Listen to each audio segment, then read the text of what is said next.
less than a week before the election, it all went horribly wrong for Richard Nixon.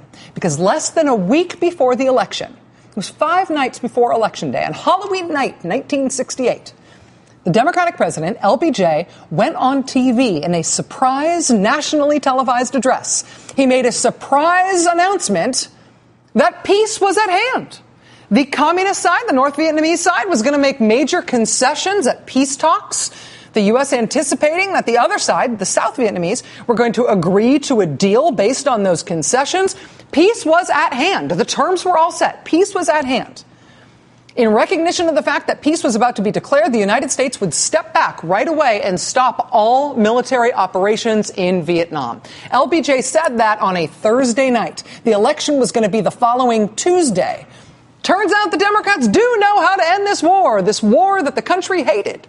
So this was bad news for Richard Nixon for that election, right? Bad news for Richard Nixon, but good news for the country who wanted the war to be over. Good news certainly for the people who were fighting the war. This was good news, right? Almost. Thursday night, LBJ made that announcement that peace was about to be agreed to by all sides in Vietnam. That was Thursday night.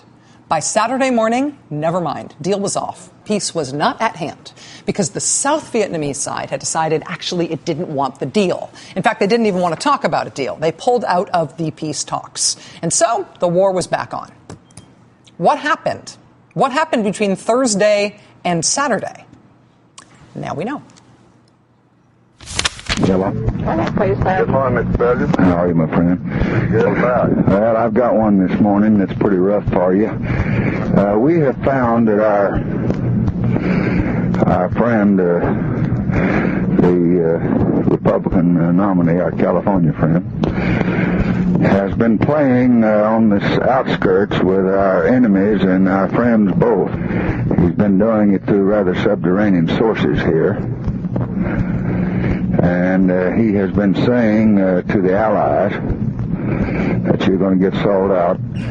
You better not give away your liberty just a few hours before I can preserve it for you. Mrs. Chenault is contacting their ambassador. Now, this is not guesswork. Miss Chenault, she's young and attractive. I mean, she's a pretty good-looking girl. And she's around town. And she is warning them to not get pulled in on this Johnson move.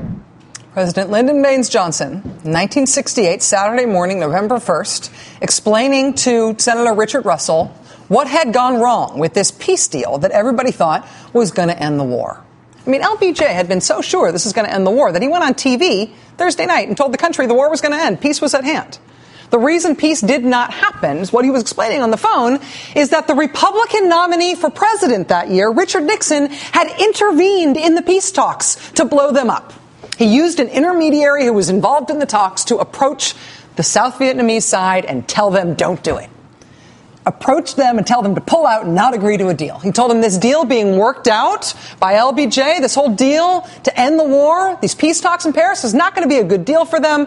They should not participate. They should just wait until after the election when he, Richard Nixon, would be president and he'd give them a much better deal. Johnson was going to sell them out. He, Richard Nixon, was the one who they should deal with. Nixon's intermediary was actually caught on tape telling the South Vietnamese ambassador, just hang on through the election. Hang on. Don't end the war. We need the war to keep going through the election. And they oughtn't to be doing this. This is treason. I know. I think it would shock America if a principal candidate was playing with a source like this on a matter this important. Yeah.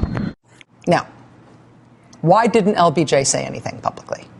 I mean, this is right before the election. Can you imagine how the country would have reacted to that? This is a war the whole country was against. It was going to be over, except candidate Dick Nixon intervened to undo the peace deal and keep the war going. Can you imagine how angry the American public would have been?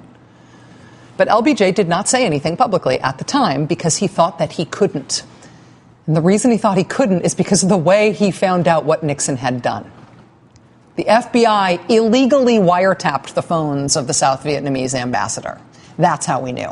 We couldn't let anybody know that we were illegally listening into the ambassador's phone lines, and so they couldn't let anybody know what it was they heard illegally while they were illegally listening in on the ambassador's phone lines. And so Nixon got away with it.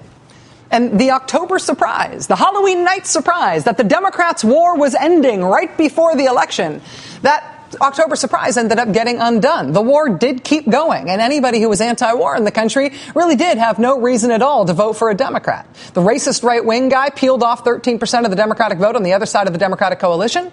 And so, yes, the Republican, Richard Nixon, won. It worked. Richard Nixon got elected, barely. Squeaked by, but he won, in part on the basis of the idea that he was the guy who knew how to end the war, not those dumb Democrats. And, of course, Nixon did not know how to end the war. He sure knew how to keep it going, but he didn't know how to end it. He didn't have a plan. And instead of the war ending on Halloween in 1968, the war went on for 5 more years while he was president, in which time more than 15,000 Americans were killed, as were untold numbers of Vietnamese.